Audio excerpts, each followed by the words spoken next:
The 1800s saw a significant influx of Scandinavian immigrants to the American Midwest. These hardy souls, primarily from Sweden, Norway, and Denmark, were drawn by the promise of fertile land and new beginnings. However, the vast prairies and harsh winters of their new home presented a daunting challenge finding shelter. With limited resources and time, these resourceful immigrants turned to the land itself, building homes from sod, a material as humble as their dreams were grand. The arrival of Scandinavian immigrants to the American Midwest was marked by a potent mix of hope and hardship. The promise of land and opportunity beckoned, but the realities of a new world, unforgiving in its weather and demanding in its challenges, awaited them. These pioneers, accustomed to the harsh climates of their Scandinavian homelands, possessed an innate understanding of nature's power and the need to adapt to its whims. Their arrival marked not just the influx of a new people, but also a new wave of ingenuity, a testament to the human spirit's ability to thrive even in the face of adversity. The vast, treeless prairies offered little in the way of traditional building materials. Trees, so abundant in their homelands, were a rarity on the open plains. Undeterred, the Scandinavian settlers turned to the earth itself, building homes from the very sod beneath their feet. Using simple tools, they cut thick strips of prairie sod, rich with intertwined roots, and laid them like giant bricks to form the walls of their new homes.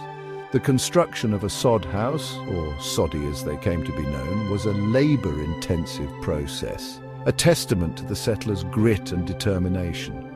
The thick sod, heavy with moisture and tightly bound by nature, had to be carefully cut, transported, and then painstakingly laid to form a structure strong enough to withstand the elements.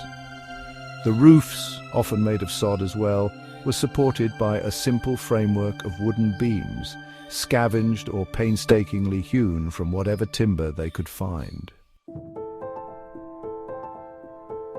In areas where timber was available, Scandinavian settlers built log cabins, reminiscent of their traditional Scandinavian homes. These sturdy structures, built from interlocking logs chinked with mud or clay, offered superior protection from the elements. The Scandinavians brought with them a deep respect for the forest and a knowledge of wood, skills honed over generations in their wooded homelands.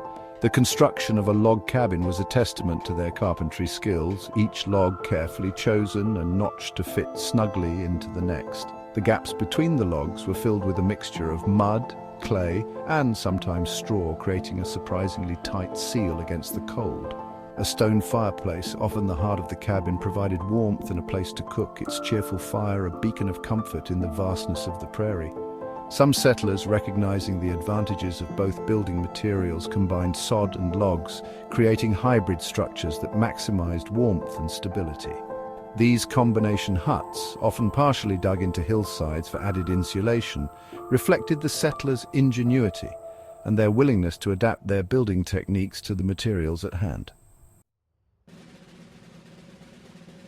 The sod houses and log cabins, though marvels of resourcefulness, were primarily meant to be temporary.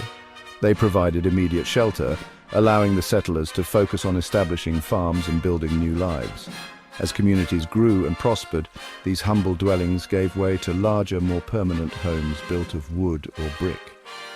The transition from sod to frame houses marked a significant step in the immigrants' journey, a physical manifestation of their hard-won success in this new land.